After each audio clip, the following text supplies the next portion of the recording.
কালো জিরে আর লঙ্কা বেটে আমি নদীর খয়রা মাছ রান্না করব।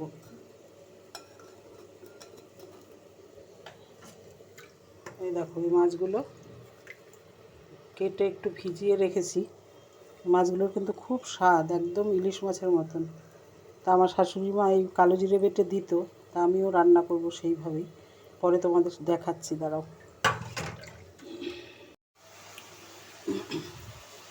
দেখো, আমি কালো জিরে আর লঙ্কাটা বেটে নিলাম।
কড়াইতে তেল দিয়ে দেখো, আমি ফোড়নেও দিয়ে দেব কালো জিরে।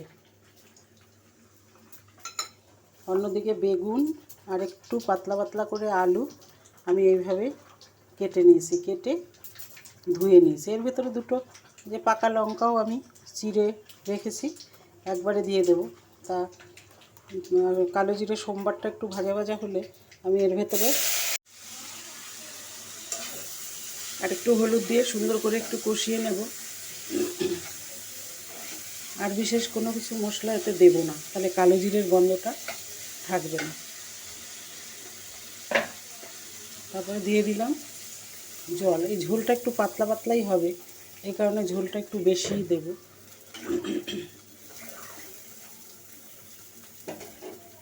আবারও ঢেকে দিলাম।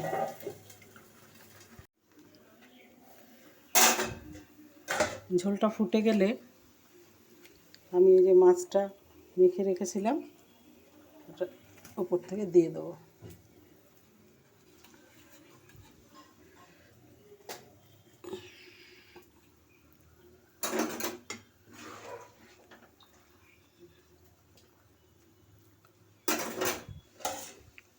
আবার একটু ঢেকে দেব।